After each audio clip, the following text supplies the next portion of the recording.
하겠습니다. 네, 안녕하십니까. 기계학습을 이용한 아파트 매매 가격 예측 연구, 아파트의 내외적 데이터 수집과 가격 예측 중심으로라는 연구를 진행하고 공동저자이자 발표자로 발표하게 된 강선미입니다. 프로젝트 목차는 논문의 순서와 동일하게 구성하였으며 0번으로 프로젝트 간략 소개를 하고 시작하겠습니다. 이 프로젝트는 한이은 프로젝트명 기계학습을 이용한 아파트 가격 예측 연구이며 본 연구에서는 아파트를 대표할 수 있는 내외적 데이터를 수집하고 피처 셀렉션을 진행한 이후 다양한 인공지능 기술들을 활용하여 부동산 가격 예측 모형을 개발하였습니다. 아파트 가격 모형 예측 아파트 가격 예측 앉는 게 편하면 앉으세요. 네. 아파트 가격 예측 모형 생성을 위해서 기존의 아파트 가격을 예측하기 위해서 사용되던 두 가지 회귀 방식인 리니어 리그레션과 리지 리그레션을 사용하였으며 세 가지의 부스팅 기법을 사용했습니다. XG 부스트, 라이트 GBM, 캡 부스트가 그 대표적인 예시입니다. 루트민 스퀘어 에러라고 일컬어지는 RMSE 값을 사용해 각 예측 모형 간의 성능 비교를 수행하였으며 그 결과 가장 성능이 좋은 모형은 XGBoost 기반 예측 모형이며 테스트 데이터셋에 대하여 약 정확도 95.1%를 갖고 0.0366의 RMSE 값을 가짐을 확인할 수 있었습니다. 본 연구가 기존 연구와 다른 점은 새로운 경제 지표를 추가하여 부동산 시장을 분석하였다는 점입니다. 이 연구를 통해 가격 예측을 통한 부동산 투자 조언 및 의사결정에 도움을 주는 향상된 서비스를 제공 가능하다는 가능성을 확인할 수 있었습니다. 본 프로젝트는 빅데이터 플랫폼 기반의 아파트 가격 예측 서비스의 개발 역량을 확보할 수 있을 것이라고 예측되며 프로젝트는 서울 기반으로 예측을 진행하였으나 추후 다른 지역까지 확대한다면 지역별 아파트 가격의 트렌드 변화 추이를 분석 가능하다는 기대 효과를 가지고 있습니다. 다음은 서론입니다. 연구의 배경 및 목적은 부동산 시장에 대한 관심도가 증가하고 있다는 것입니다. 기존의 부동산 관련 정책 수립과 투자 의사결정 지원을 위해 시장 분석 및 가격 예측 모형의 개발에 필요성이 부각되고 있습니다. 기존 연구는 많이 진행되어 왔지만 주로 선형 회귀 분석을 사용한 예측 방식이었습니다. 이는 정확도가 낮고 너무 단순화를 하였기 때문에 현실 적용이 힘들다는 단점을 가지고 있었으나 최근 기계학습이 발달됨에 따라 머신러닝 기반의 가격 예측 모형을 개발하고 그 결과를 비교 분석하고자 하였습니다. 총 서울특별시 25개 구에 2012년부터 2020년도까지 아파트 실거래가 데이터와 웹크롤러를 통해 추가 정보를 수집하여 데이터 프레임을 만들었으며 이를 트레인 데이터와 테스트 데이터를 7:3 비율로 나눠서 리그레이션과 부스팅 모델을 적용하였습니다. 다음은 이론적 배경 및 선행 연구 검토입니다. 기존에 연구되었던 내용은 주로 선형 회귀 분석이 사용되어 왔습니다. 이것은 아파트 가격 요인 분석의 대표적인 방법 중 하나인데요. 장점은 독립변수와 종속변수 간의 관계성과 영향력을 수직적으로 쉽게 파악이 가능하다는 점이 있으나 단점으로는 사실 독립변수로 설정한 특성들이 실제 현실에서는 서로 영향을 줌에 따라서 완벽한 선형성을 띠기도 어렵고 또한 다중 공선성 문제가 발생한다는 점에 따라서 오버피팅과 언더피팅 문제가 발생한다는 단점이 있었습니다. 따라서 본 연구에서는 기계학습 기법을 사용하기로 하였는데요. 선형 회귀 분석의 문제점을 보완하기 위해서 최근 들어 많이 연구하고 있습니다. 보통 여러 기계학습 방법을 사용해서 아파트 가격을 예측하고 모델의 정확도를 비교하여 가장 우수한 모형을 찾는 연구 방식을 채택하고 있습니다. 부동산 뱅크는 선형 회귀 분석을 사용하여 2003년부터 미래 시세 서비스를 제공하고 있으며 로보 리포트는 2019년부터 기계학습 기반의 추천 매물 서비스를 제공하고 있습니다. 연구에서 활용한 기계학습 모형은 총 5가지입니다. 그중 2가지는 회귀 모형이며 나머지 3가지는 부스팅 모형입니다.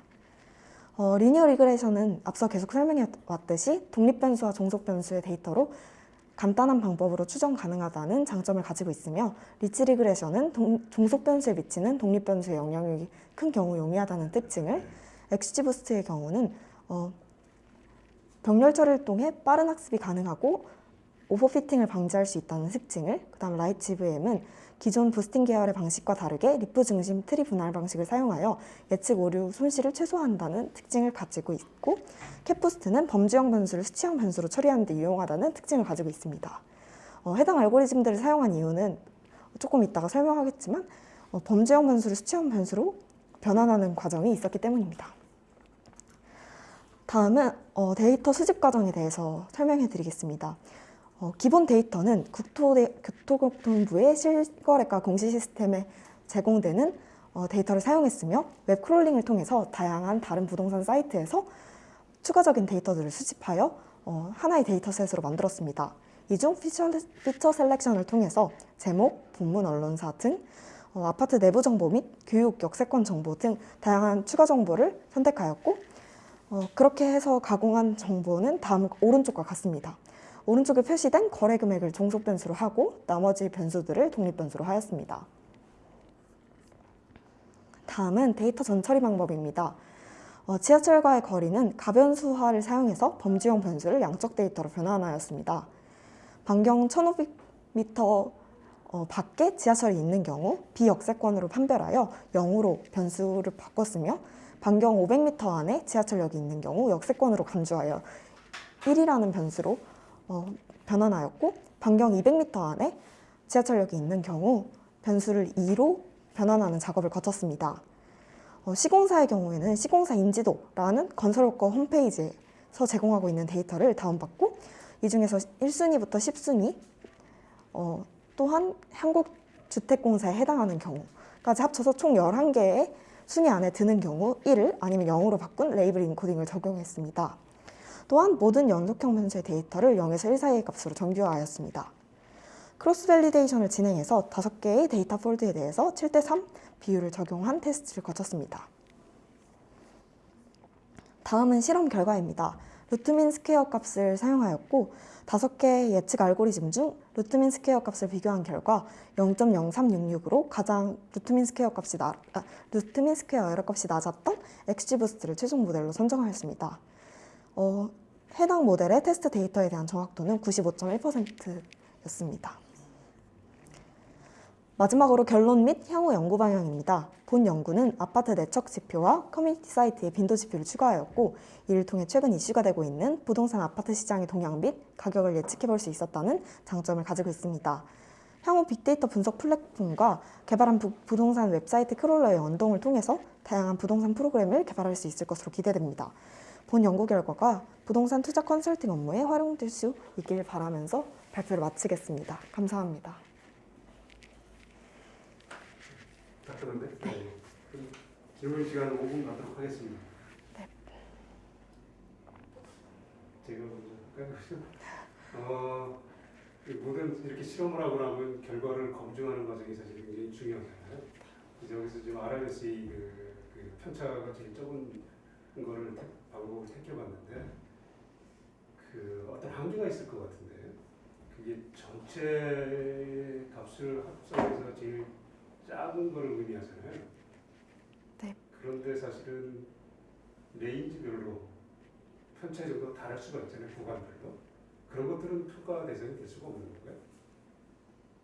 한 번 다시 질문해 주시겠습니까? RMSE 방법이라는 게 네. 전 구간에서 발생한 네. 테스트 데이터 전 구간에서 예측한 것과 테스트 데이터 사이의 이 편차를 스퀘어 해가지고 쭉 계산해서 합성한 거잖아요. 네, 맞습니다. 합해가지고 평가를 한 건데 그렇게 할 경우에 예를 들어서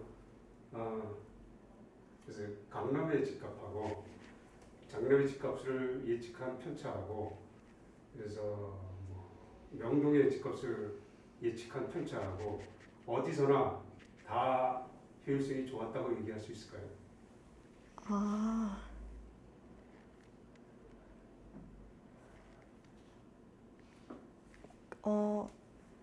해당 부분이 루트민 스퀘어 에러의 단점이라고 생각하실 수 있는데 본 연구에서 가장 루트민 스퀘어 에러 값을 비교한 이유는 각각의 지역별로 어차피 에러를 합친 값이 제 질문은 전체를 했을 때 저렇게 값이 나오니까 전체를 봤을 때는 맞을 것 같아요. 근데 문제가 될 수 있는 부분이 다시 세그멘테이션을 했을 경우에는 정확하지 않을 수 있다는 거지. 그래서 구간별로 다른 RMSE를 값을 측정해 내야 되는 거 아닌가 싶은 생각이 들어가지고 저렇게 일반적으로 저렇게 낮으니까 이게 제일 좋다 이렇게 얘기가 좀 애매한 것 같아서.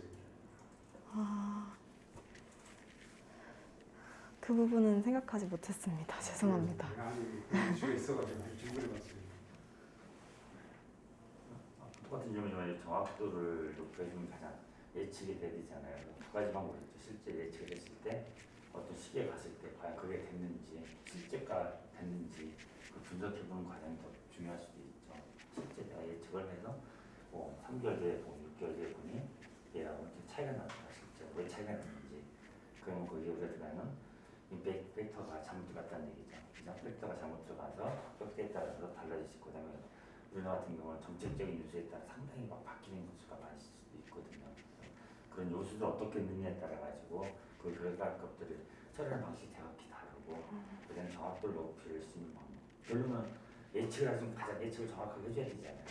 그걸 높이는 방법이 뭔지 기존에 뭐와 차이가 있었는지 그런 것들을 이렇게 비교 분석해보서 연구하는 것도 괜찮을 것 같아요. 네, 감사합니다. 그 피처 셀렉션을 하셨는데 어떤 기준으로 하신 거예요? 궁금할까요? 저희가 내외적 데이터를 수집했다고 했잖아요. 내적 데이터, 여기서 저희가 정의하길 내적 데이터는 부동산 자체가 가지고 있는 고유의 데이터로 변하지 않는 층수나 동수 이런 걸 의미하고 저희가 추가적으로 수집한 경제 변수 같은 경우에는 역세권이라던가 그 다음에 저희가 시공사의 인지도 그 다음에 웹사이트에서 이 아파트가 언급된 횟수 이런 것들을 수집한 이후에 그런 것들 예를 들어서 뭐 인지도라던가 아파트 그 지역에서의 아파트 순위 이런 걸 정할 때 사용할 수 있을 만한 변수들을 고르고 합치는 과정을 거쳤습니다. 네. 기준이 역시 이제 중요한 임팩트가 있을 것 같다는 것들을 그냥 추린 건가요? 수치적으로 분석해야 된다고 생각해가지고 수치로 모일 수 있는 데이터를 합쳤는데 네 그렇게 해서 합치는 과정을 거쳤습니다. 일단 이 모델이 더 정교화되려면 아까 말씀 주셨듯이 네. 우리나라는 정치적 임팩트 피처가 되게 크거든요. 그게 고려가 안 되면 좀 약간 좀 이상한 결과들이 많이 나올 수 있어서 그게 좀 고려됐으면 좋겠습니다. 네. 감사합니다. 끝났어요. 예, 혹시 뭐 마지막으로 뭐 우리는 더 이런 건 더 잘했습니다 이렇게 얘기하시는 게 있으면 얘기하시고 끝내죠.